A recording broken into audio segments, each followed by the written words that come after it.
नमस्कार। क्या सोमवार को दलाल स्ट्रीट पर मातम छाने वाला है? क्या हम एक ऐसे वैश्विक महायुद्ध की शुरुआत देख रहे हैं जो सब कुछ राख कर देगा? शेयर बाजार के निवेशकों के लिए आने वाला सोमवार किसी काली रात से कम नहीं होने वाला है। खबर इतनी खौफनाक है कि पूरी दुनिया की सांसें थमी हुई है। अमेरिका और ईरान के बीच का तनाव अब सिर्फ बयानों तक सीमित नहीं रहा, बल्कि यह भीषण तबाही में बदल चुका है। 17 जुलाई की रात को जो हुआ उसने इतिहास की दिशा बदल दी है। अमेरिका ने ईरान पर एक के बाद एक कई घातक हवाई हमले किए हैं।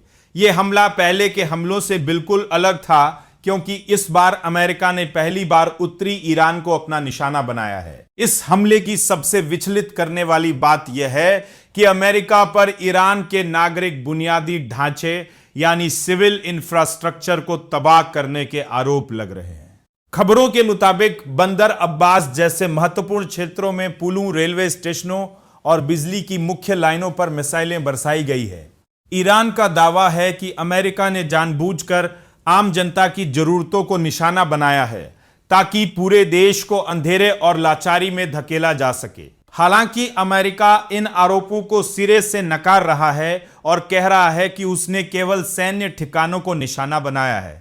लेकिन जो सैटेलाइट तस्वीरें सामने आ रही हैं वे कुछ और ही खौफनाक मंजर बयां कर रही है। तस्वीरों में साफ दिख रहा है कि हमले से पहले जो इमारतें और बुनियादी ढांचे सुरक्षित थे, वहां अब सिर्फ काले धब्बे और मलबे के ढेर नजर आ रहे हैं। इतना ही नहीं, बात अब परमाणु खतरे तक पहुंच गई है। ईरान के बुशहर न्यूक्लियर पावर प्लांट के पास भीषण धमाकों की आवाजें सुनी गई है। सैटेलाइट इमेज में इस प्लांट के आसपास गहरे काले निशान देखे गए हैं, जो ये संकेत देते हैं कि वहां बहुत बड़ा नुकसान हुआ है। हालांकि ईरान इस नुकसान को छुपाने की पूरी कोशिश कर रहा है, लेकिन सच अब दुनिया के सामने आने लगा है। इसके अलावा सामरिक रूप से बेहद महत्वपूर्ण चाबहार पोर्ट पर भी अमेरिका ने हमला किया है। वहां के बड़े बड़े सर्विलांस टावरों को जमींदोज कर दिया गया है।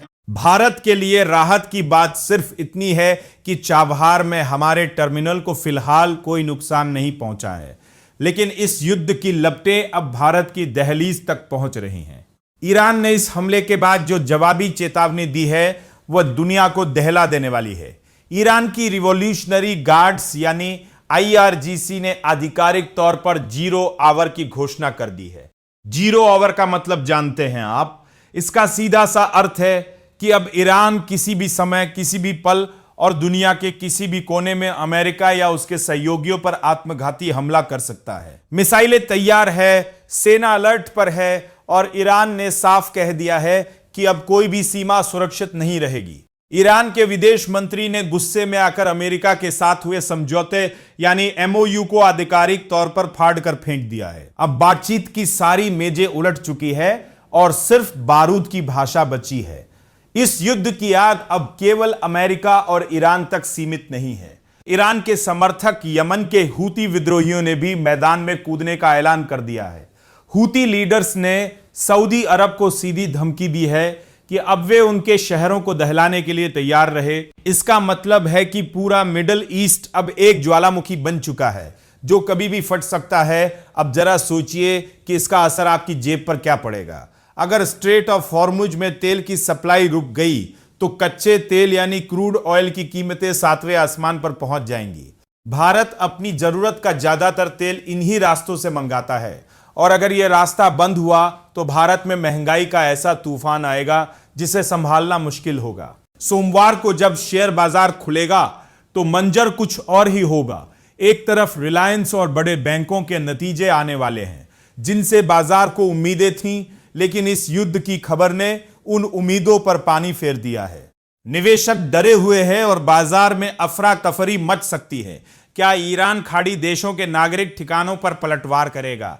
क्या सोमवार को हम इतिहास का सबसे बड़ा मार्केट क्रैश देखेंगे? यह सब अब ईरान के अगले कदम पर निर्भर करता है। स्थिति बहुत ही नाजुक और विस्फोटक है। दोस्तों, यह समय बहुत ही संभल कर चलने का है। अगर आप चाहते हैं कि शेयर बाजार और ग्लोबल पॉलिटिक्स की ऐसी ही हर बड़ी और सटीक जानकारी आपको सबसे पहले मिले तो इस वीडियो को अभी लाइक करें और इसे अपने हर उस दोस्त के साथ शेयर करें जो निवेश करता है। हमारे चैनल को सब्सक्राइब करना बिल्कुल न भूलें। जुड़े रहिए हमारे साथ, क्योंकि आने वाला हर पल बहुत कीमती है। यह वीडियो सिर्फ एजुकेशनल मकसद के लिए है। इन्वेस्ट करने से पहले कृपया अपने फाइनेंशियल एडवाइजर से सलाह लें। नमस्कार, धन्यवाद।